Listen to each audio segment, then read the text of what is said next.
আমার বুঝ জ্ঞান হওয়া থেকে আমি শুরু করছি বিএমপি। আমি বিএমপি করি, তখন থেকে আমি এই রাজনীতিকের পিছে আছি। খালেদা জিয়ার রাজনীতি করে আসছি। তারপরে আমরা শহীদ রাষ্ট্রপতি জিয়াউর রহমানের রাজনীতি আমরা দেখি নাই। তারপরে খালেদা জিয়া যখন আসলো 91-তে ক্ষমতায়, তখন থেকে আমরা কিন্তু এই বিএনপি দলকে ভালোবেসে, খালেদা জিয়াকে ভালোবেসে আমরা রাজনীতি করে আসছি। 17 বছর আমরা অনেক অন্যায় অত্যাচারের বিরুদ্ধে পড়েছিলাম।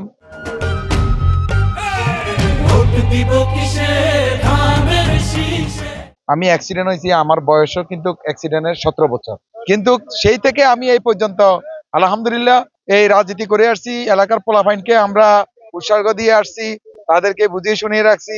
যেহেতু আমরা একটু সিনিয়র, ছোট ভাই বেড়াদার তরুণ যারা, তাদেরকে বুঝিয়ে শুনিয়ে আজকে আমরা এই পর্যন্ত রাখছি। ইনশাল্লাহ আশা করি আমাদের তারেক জিয়া ইনশাল্লাহ বাংলাদেশের প্রধানমন্ত্রী হবেন। আর আমাদের এই লক্ষ্মীপুর 2 আসনে জনানন্দিত আমাদের আবুল খায়ের ভূঁইয়া সাহেব ইনশাল্লাহ বিজয় করবে। ইনশাল্লাহ আমরা যথেষ্ট চেষ্টা করব, আমরা ওনাদেরকে বিজয়ের মালা পরিয়ে আমরা ঘরে ফিরবো। দল আমাকে অনেক আগে থেকে মূল্যায়ন করে, কারণ আমার এই খায়ের ভাই আমাকে আগে থেকে চিনে। আমি অনেক আগে ছোটবেলা থেকে রাজনীতি করি, তো তখন থেকে দলের ইউনিয়ন এলাকার ভাই বেড়াদার সবাই জানে আমি বিএনপির পন্থী একজন লোক। আমার পরিবারের বিএনপি সবাই, আর আমার আত্মীয় স্বজন পাড়াপতি সবাই বিএনপি করে। আমরা বিএনপি, আমাদের বাড়িটা পুরাটাই বিএনপির লোক।